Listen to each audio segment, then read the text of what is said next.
is a felony of the third degree to put a written threat out there to commit school violence. An 11-year-old landed in jail after allegedly making a school threat. My son had never made those threats. He's an absolute angel. Parents will be perp walked with their children if they know something but did nothing to stop the threat. You have to take every single one of these threats seriously, and you have to hold people accountable.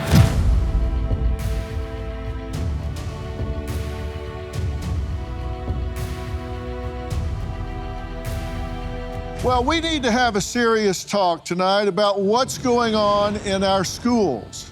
I've been doing this for a long time, and I've seen my fair share of troubling trends. But what's happening with school shootings and threats is getting downright alarming.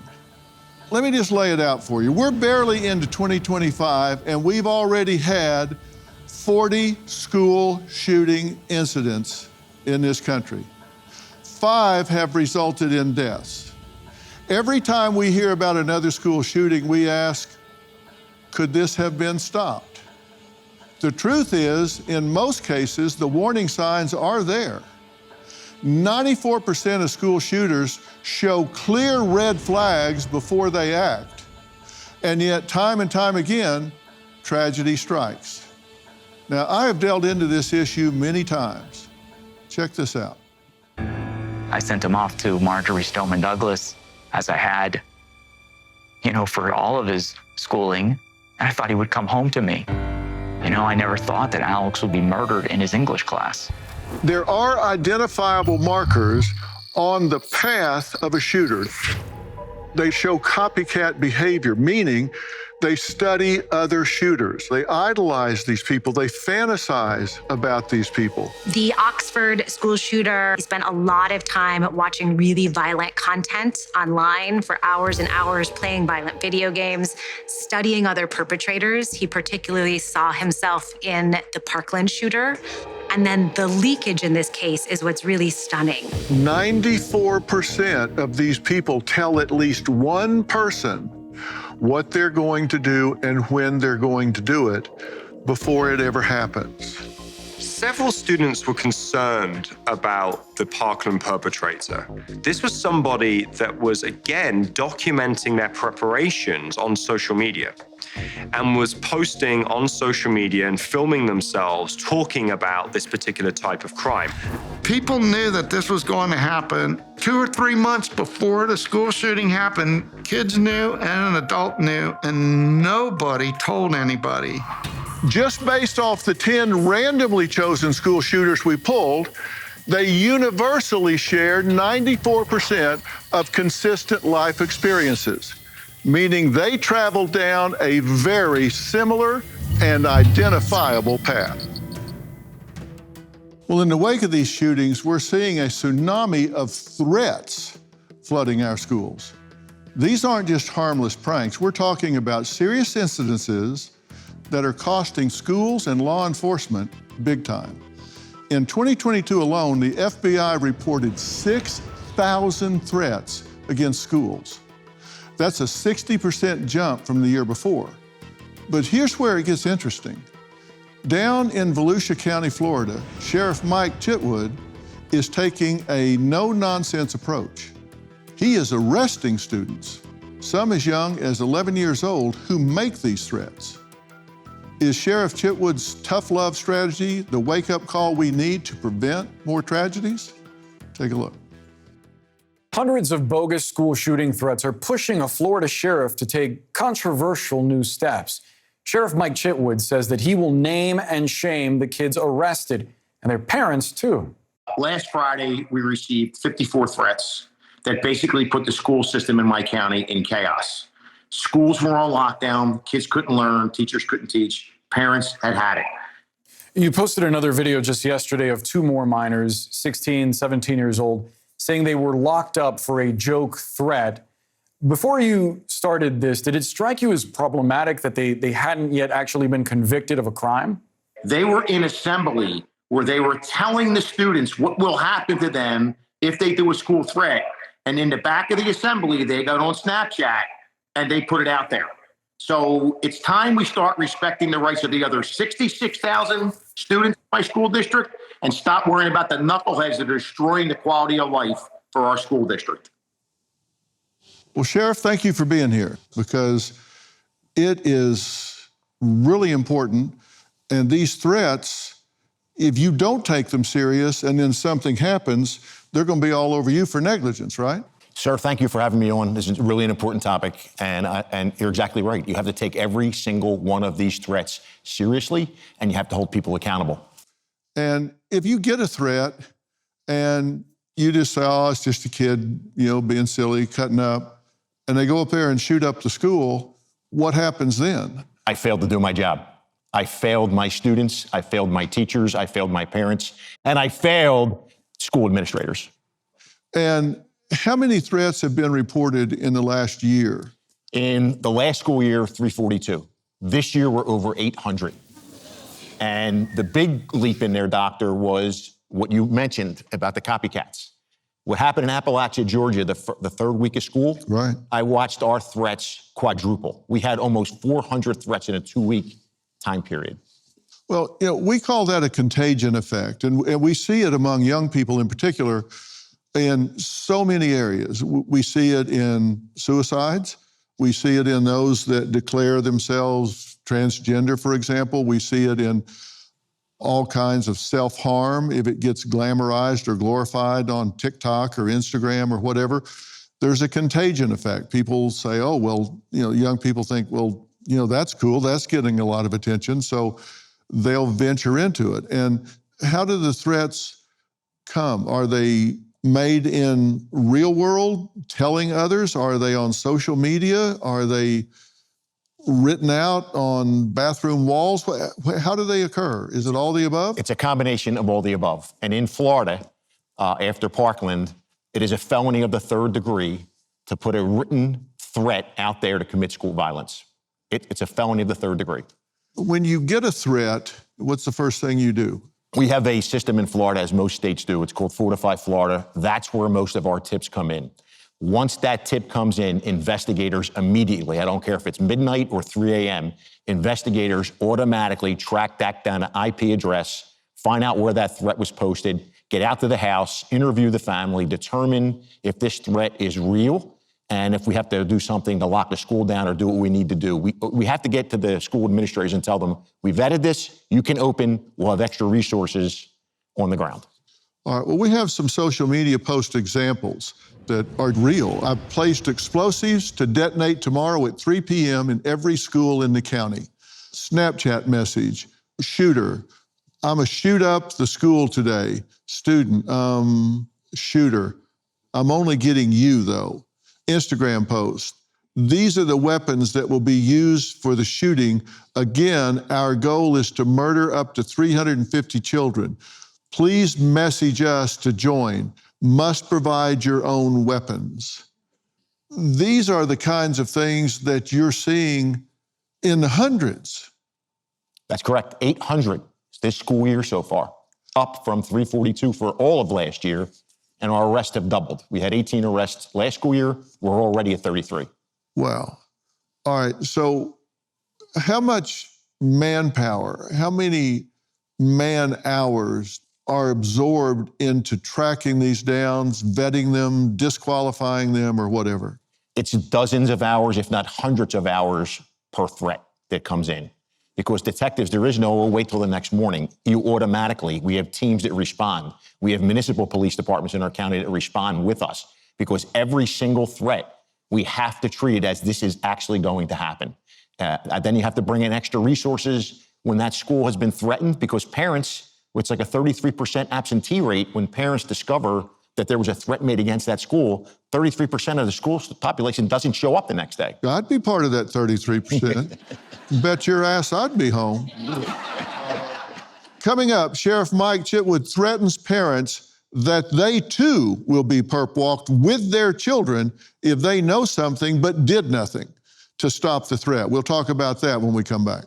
Your body is a system, and when it's running right, you feel focused, energized, in flow, but sometimes we struggle to find that flow state. Why?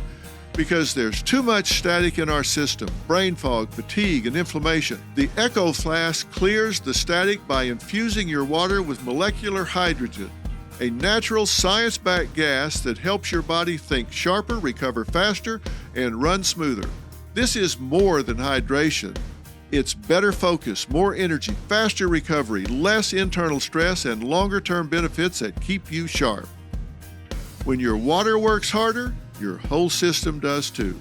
Find your flow state with the Echo Flask hydrogen water bottle and get an unlimited supply of hydrogen water at home and on the go. Visit echowater.com/Phil and use code Phil for 10% off. That's echowater.com/Phil. Enter code Phil to save 10%. Despite some post-election optimism, Wall Street is already bracing for a rough rest of 2025. When Warren Buffett starts dumping blue chip stocks and stacking up cash, you've got to ask yourself, what does he see coming? I trust Preserve Gold to safeguard my accounts, and I urge you to do the same. They're the only precious metals company I recommend. When uncertainty is this high, smart people look for stability. That's why physical gold and silver might just be what your finances need. Text Dr. Phil to 50505 to get your free precious metals guide from Preserve Gold. With gold prices recently breaking records and analysts predicting this trend to continue through 2025, you cannot afford to wait. As a bonus, you can get up to $15,000 with a qualified purchase from Preserve Gold. So don't wait. Text Dr. Phil, that's DRPHIL, to 50505 today. So far, 54 tips have come in through Fortify Florida talking about school shootings. All of them have been deemed bogus. We have 2 people in custody. We have another person who we're investigating and probably will take into custody. And you don't get online and post that you're going to shoot up a school. And now, for you parents out there, today's hoax cost around $21,000. There's 2 people in custody. We're coming after you. Your little cherub, we're going to start publishing his face and doing perp walks with him when we take him into custody. And then we're going to show pictures of you, the parents. Because you don't want to raise your kid, Sheriff Chitwood's going to raise them.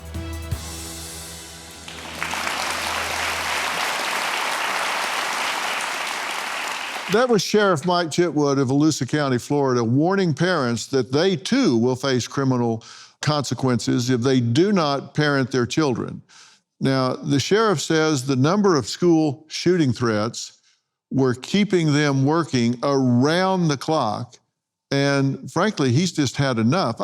How do y'all get anything else done with 800 threats? This has to drive your response time through the roof for people that are truly in distress and need officers on the scene. Fortunately, I'm fully staffed and I'm pretty well funded budget-wise, so everything is done on overtime. But the fact that you're chasing these 800 threats, what happens eventually is anybody gets gun shy. Oh, it's another threat. So as opposed to responding at 100 miles an hour, on the tip of your toes looking for what you're looking for, this is the 800th time I'm doing this, I'm gonna slow down. Well, if it's an active assailant, those 2 or 3 minutes could be hundreds of lives that are lost because so many of these threats came in and took away the effectiveness of what we're trying to do. In a school shooting, something like 90% of the deaths occur in the first 60 seconds. So, that's why we have to focus on prevention instead of intervention. Even if there's a resource officer on campus, it happens fast because, obviously they're armed, the students aren't, and they start spraying bullets. So you've got to respond to these threats and try to stop them before anything happens. That's why it's so important they take them seriously. I want to put up a scroll behind me that displays some of the results of reported threats that we found occurring across the country. Now, the majority of these incidences took place just in September and October.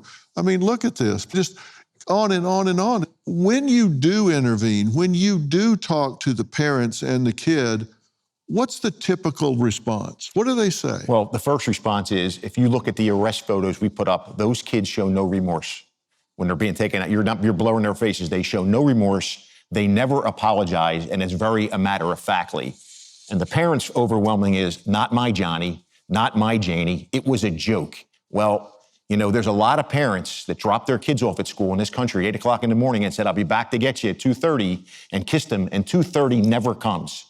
And I wish there was a way that these little knuckleheads and their families can understand the pain that is in this country, that their kids are never coming home again. This is not a joke. Listen, I've talked to all the way back to Columbine and so many school shootings between now and then. And it's not just the victims, those that are maimed or those that are killed and the pain in their family, but hundreds of thousands of students that go through the school shootings but aren't actually shot, but are traumatized by what happened. It changes people forever. This is a terrible, terrible tragedy. Amen. I couldn't agree with you more. You know, a parent grabbed me one day and she said, you know, my little 8-year-old daughter was in the lavatory when a school went into lockdown, and she's taught to climb up on the toilet and stay there in silence for 45 minutes.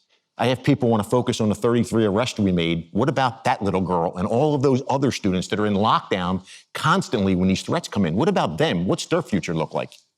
Yeah, I talked to a survivor from the Uvalde school shooting that was 10 years old, and her best friend got up to go try to make a phone call for help, and she got shot. And this little girl hid under a number of bodies and put blood and brains all over her face so she looked dead. And the shooter came back in that room and tried to make sure she was dead with all of this spread across her face. And I talked to her after the fact with her parents, and she was so traumatized. And the main experience she was having was guilt for being alive when her best friend and classmates were dead. And the scars that she bears for the rest of her life that she's going to have to deal with and manage. And then people make threats. You have to take it seriously. You have to respond. Do you think that arresting some of these kids, teens, preteens, whatever, do you think this has a chilling effect in your county? They're like, hey, I do this, they're going to find me and they're going to yank me up and put me in jail. I can tell you our threats have dropped to single digits. But what's important is the kid that's making the threat, we're making sausage here. They're arrested for a felony. They're charged, and in some cases, they're held in secure facility for up to 2 weeks. That's the front end of the sausage maker. What comes out in the back end is completely different because they're mandated to undergo intensive mental health treatment. Is there anger management issues? What's the school issues? What's the home issues? They're on probation, they're on an ankle monitor. So there's a whole bunch of steps that are put into place that then they're ready to turn around, and the professionals are able to say, okay, this kid can come back to school, this kid can be homeschooled, or, you know, we really have to watch this kid because this kid is potentially going to be your next school shooter. So that's how the system plays its way out. So it's dropped dramatically. It's dropped dramatically if the young person and their family do everything that the judges and the psychologists and the social service agencies put on them. Then they can come out on probation on the other end where the felony charge will go away if they mandate all that. But the good thing is we're getting in there and discovering problems that may not have been evident to a lot of people once that spotlight is put on them. Well, coming up, there's an 11-year-old that landed in jail after allegedly making a school threat. Now, his mother says law enforcement went too far. She is so upset, she doesn't even want to see you. So we'll excuse you for the brief time that she's here and then bring you back. I think she should deal with it, but she chooses not to, and we'll respect that. But we have a lot more to talk about, so we'll talk to her when we come back. Let's discuss preparedness, because we know emergencies happen when we least expect them, but instead of just taking it, we can prepare. Let's discuss Jace Case, one of your most important preparation tools. With Jace Case, you'll have emergency prescription medications on hand right when you need them. Think about it. Ever been caught off guard? Whether it's a sudden illness or a travel hiccup, the right medications can make all the difference. Jay's case is designed to take that worry off your plate. So when a minor health issue pops up, it doesn't turn into a major problem. Don't let unforeseen circumstances derail your plans or your peace of mind. Live with confidence. Take charge with Jace today. Visit jace.com and use code PHIL for a discount on your order and get emergency antibiotics on hand for the moment you need them. That's JASE.com, code PHIL, PHIL. Sheriff Mike Chitwood posted this video on social media of an 11-year-old middle schooler being arrested in Port Orange, Florida. The 11-year-old, so we understand one another here, what you didn't tell is he had over a dozen knives, he had over 20 airsoft weapons, and he had a kill list. And on that kill list was the bus driver, the nurse, and a bunch of his fellow students. And my county overwhelmingly supports what we're doing.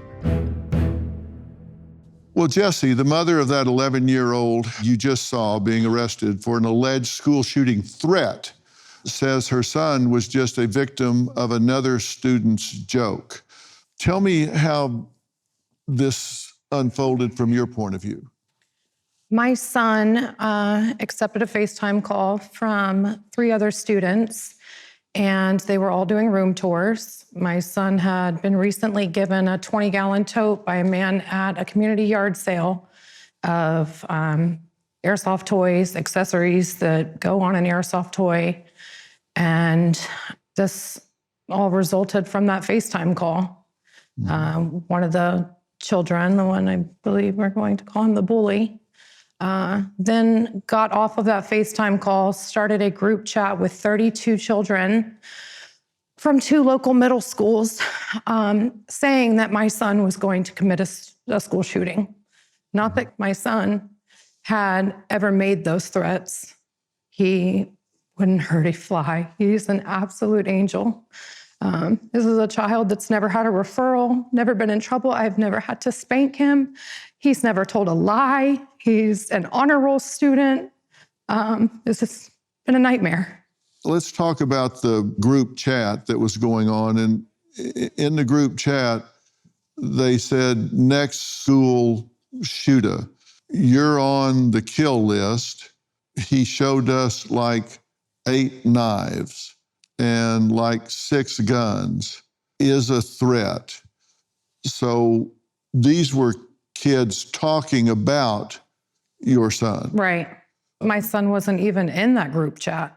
And were the guns toys? They were airsoft toys. Were the knives toys? They were his grandpa's. It was his grandpa's collection of knives and swords and World War II memorabilia. But they were real. The swords. The knives? They were like samurai swords. Yeah. Yes, he did. Did he have a kill list?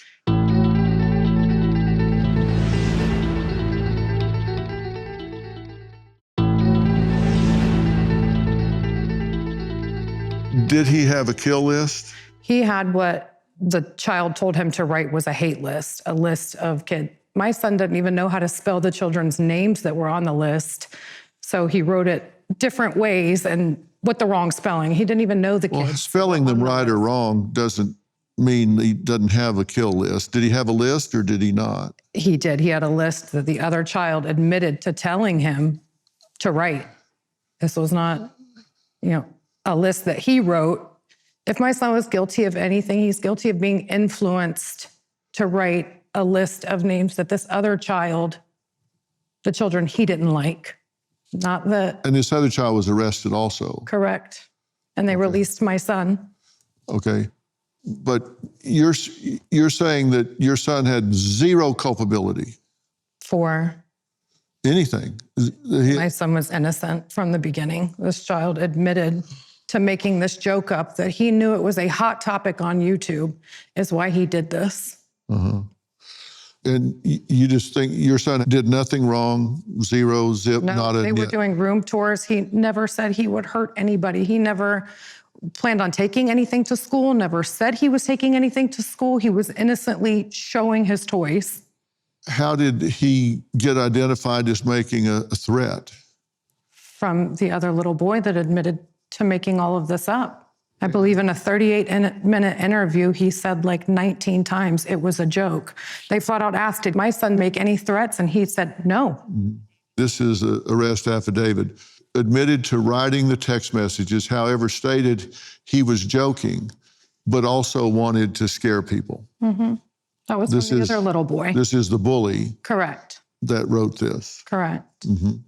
So you're saying your son got caught up in this. The worst nightmare I could ever imagine. Did you tell him that he had any responsibility for this at all?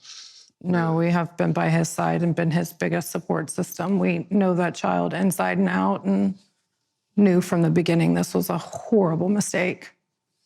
Okay, so you don't think he even allowed himself to be influenced? I think that, yes, from the other kid telling him he was a new child at a school, and I think he was just listening to what the boy was telling him to say. And did you talk to him about peer pressure? Did you? Afterwards? Yeah. We've had a long talk about trusting people and how not to be influenced or, Because I heard you talking to your son that night and you said, listen, I love you, but this is not okay. Because at that point, we didn't know. We didn't have the body camera footage. We didn't know anything. We didn't know anything at all that night. So you don't think he made a threat? No, I know he never made a threat. And this list that he made, you say he made the list. It was his handwriting. Correct. And it included teachers and nurses and all. What was the list about? He wrote down what the other boy told him to write. They admitted that in their depositions that they told him to write that list and what to write on it. Why did he think he was writing it? He was just an 11-year-old little boy, just in no way, shape, or form did he ever want to hurt anyone or make a threat. I'm not saying that he wanted to kill anybody, but I'm saying, did he think he was writing a list that equated to a threat? No, he thought that they were telling him to write a hate list, not a kill list, not, that he was going to be targeting anyone or anything like that. When they showed up at the house, was that the first you heard of it? Yes. School hadn't said anything to you? No, nothing ever happened on school campus. He didn't tell you that anybody had said anything to him, that there was an investigation going on? No, we had no idea. And if he had made a threat against the school, would that be something you would take seriously? Absolutely. And if others made a threat at the school, would you want to know it? Absolutely. You would want to be alerted to that. Of course. How has this impacted your son? He's traumatized. And it's been horrible. We have a hard time going out in public. It's been a nightmare. Well, when we return, we're going to meet parents whose 17-year-old son was killed in the 2018 Parkland school shooting. They have some very strong opinions about what Sheriff Chitwood is doing, and we'll talk to them when we come back. A heartbreaking day in Florida, and sadly an all too familiar one. 17 people are now confirmed dead. We know at least 3 people still in critical condition after police say that a shooter, believed to be just 19 years old, opened fire at his former high school. Marjorie Stoneman Douglas in Parkland, Florida.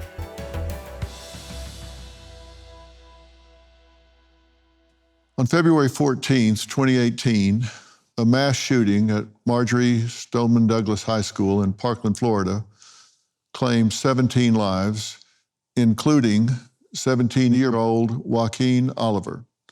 His parents, Patricia and Manny, have dedicated their lives to fighting for change. They founded Change the Ref, a nonprofit aimed at empowering youth against gun violence. And let me tell you, they're not messing around. They even made a video game called The Final Exam to show people what it's like to be in an actual school shooting. It is not for entertainment. It's to wake people up. Thank you, both for being here and talking about this. When you see video clips that go back to that day, what's your reaction when you see the coverage of that? Definitely, there's something that is not going away in any form. Actually, our work is to advocate to, prevent gun violence to happening. And our job is to talk about that every single day. So we talk about what happened to Joaquin, who is Joaquin, because I love to talk about Joaquin in present time. And that's what I do mainly. Is it hard for you to see it? Well, I wish I was more surprised, like it's becoming so normal. And I also have to let you know that we decided to stay in this path of fighting against gun violence. And that means that we refresh this story every single day. No. Now, we are Joaquin's parents, so we're not the victims here. We lost our son, and we're just parenting in a different way. Yeah, of course. You heard the sheriff and I talking about, he's on this path with you. He's fighting against this. And, I said that so many of the deaths happen within the first minute. He's working to stop these things before they happen, which I think prevention is so critical. And I've said so many times that we know so much more about school shooters than we're actually using to prevent school shootings, that I've been on this campaign for a long time to educate and deputize every student in the school system to know what to look for and how to use that information when they do. How do you feel about what the sheriff is doing? I think he's doing very well. I think that if every single police department take that example, we could be avoiding more and more shootings happening at school and everywhere else, because those threats come on social media in any kind of form. And the fact that we sometimes, for example, I am a mom. The day I decided to become a mom, that was my highest responsibility. So I will look always after them the whole time. We don't have those kind of parents everywhere. There are parents that they don't pay attention, as you said. So someone has to pay attention because our kids are in jeopardy. Mm-hmm. And that's what I applaud what you're doing. Thank you. But the fact is that the guns are still around. Yep. And that's something that we have to work at. Yeah, and you know what? Someone like you will probably have been able to save Joaquin that day. There was a lot of red flags on the criminal that killed my son, and no one paid attention to them. So now I'm here. And by the way, I saw all the segments, and this is the nightmare. This is the real nightmare. There's nothing worse than what happened to Joaquin. So I salute and appreciate what you're doing. I appreciate that.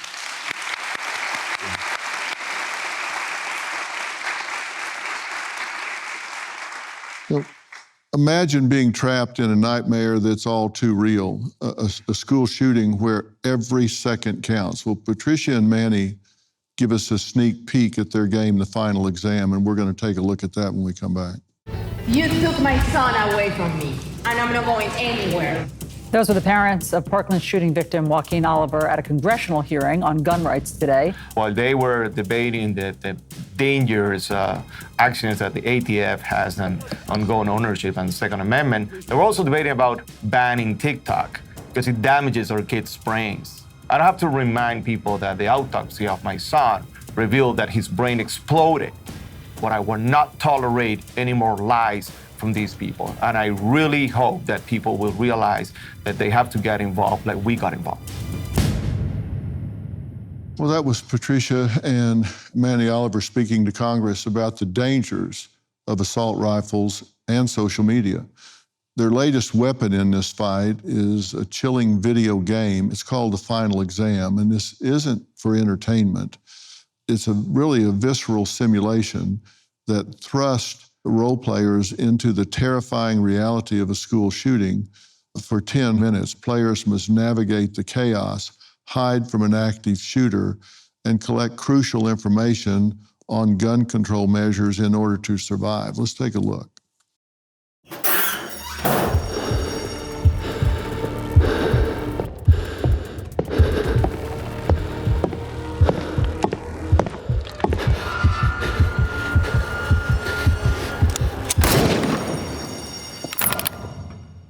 Is this game as realistic as you want it to be so people see what's happening? Yes. We decided to move with this project because the gamer industry is huge. The universe is huge. And it's that way to get to educate people. This game is a survival game, an educational game. As you were mentioning before, in order to the shadow, because we don't show any physically persons, it's just about audio. So it makes it impactful because of the audio. You don't see any weapons. Every time that you see the shadow going anywhere to be able to go out of the game, you need to grab one of these 5 laws that we consider important to move forward. And, we're going to be in a better place if we move with those laws. So every time you go and grab the law, you're going to have a description of that law. And then if you want to go further, you're going to go to the website. You were speaking to Patricia and Manny at the break from a standpoint of being in law enforcement. What were you saying to them? As a law enforcement professional for 38 years, we failed your family. And so many other school shootings, law enforcement has failed up front. And I hate to say we're getting better because we're not. Because what does happen is we know we're at the part now where somebody says, oh, there was a school shooting, only 2 people were killed. Only 2 people. It should be no kids are ever killed in school. And, one of the things that we've learned about school shooters is they're not monsters until they pull that trigger. Up until they pull that trigger, they're children in pain.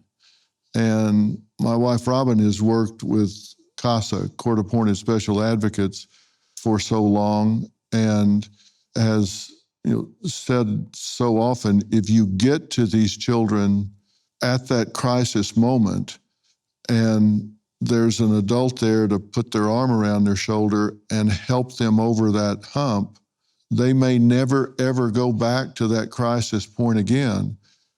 But it takes somebody to identify and reach out to them. And there's nothing like an adult showing them care and compassion, right? That's why CASA is so important. You're so right. There are so many children in so many homes in America right now that have no one to speak to, no one to tell that they are in turmoil, they're in pain every day. And when they have someone that maybe they've never met before, but they care enough to come to them, to talk to them on the phone, to get together with them for even 5 minutes a day, 5 minutes a week, and let them know, I'm here for you. You can tell me anything. It literally changes their lives and the lives of everyone around them. They need one person that they know cares about them and that they can talk to. And it literally can save their life and lives of others. Intervening, even if it's stopping these threats, if 100 of them are idle threats and one of them was going to take action and you intervene and do a body check on them, just think what that means. Think what that could have meant to Joaquin, to the other children at that school. As frustrating as it is, you're saving lives every time you do that. And maybe 99 of them weren't going to do anything, but if you hit that one that was and stop it before it happens, it's world-changing for the kids that lose their life, for all of those around them that are traumatized for the rest of their life. It just makes all the difference in the world. So don't get fatigued. Don't give up. You feel like you're running uphill behind a big boulder, but let me tell you, even little interventions make a huge difference. Final thoughts when we come back. We've been talking about these threats and school shootings, and sadly, there is a contagion effect. There is this infectious thing that goes on, particularly with teens and preteens, and it happens with school shootings. When school shooting happens, everybody needs to go on alert because the chance that another one's going to happen soon after is pretty likely. It's the same thing with swatting. You've had to deal with these swatting examples, right? Where somebody calls in that it's happening. Yep. And that gets very expensive. And Robin and I have been victimized by that as well. We've had swatting circumstances where we open the door and there's 30 law enforcement officers standing in our driveway, heavily armed and all, because they don't know. They get these calls and it's a waste of resources. Bad things can happen. People can panic. Somebody can get shot and does get shot sometimes. So what you're doing in reacting to these things is so important. And anything you can do to create empathy by making people experience this, even vicariously, I can tell you psychologically is a huge mover. It brings it home to people. And the fact of the matter is, if you don't know what's going on with your child, it's your job to know. We've had school shootings where parents say, well, I had no idea that my child had an AK-47 and 3 handguns and a 12 gauge. Well, you know what, Mom, Dad, it's your job to know. It is your job to know what's going on with your child. And the law is changing. You can ask the Crumley family in Detroit. They bought their unstable child a gun that he then proceeded to go to school and shoot people with. Well, you're the first one to know if your child is unstable. And that's not the time to buy him a weapon. And if you're the first one to know, you need to raise your hand and get help. I've tried to deputize 50 million students in public school to know what to look for. And telling ain't tattling. It's getting help to someone that can save their life, because most of these are intended to be violent suicides after they kill the people they're going to kill. It's not ratting somebody out. It's probably saving their life and those around them. So, talk to your children. Talk to your grandchildren. Let them know that they're the last line of defense. They know before the adults do. So we could say a lot more about this, and we will in future episodes, but we're out of time for tonight. I want to thank all of my guests. Sheriff, thank you so much. Thank you, appreciate your being here. Manny and Patricia Oliver and Jesse, I thank you guys for being here, and thanks for what you're doing. Please keep doing it. I wrote about this trend and why it's happening in my latest book, We've Got Issues, How You Can Stand Strong for America's Soul and Sanity, and you can pick it up everywhere books are sold, but not you in the audience, because everybody here is going home with a copy. For those of you at home, thank you for watching, and so long.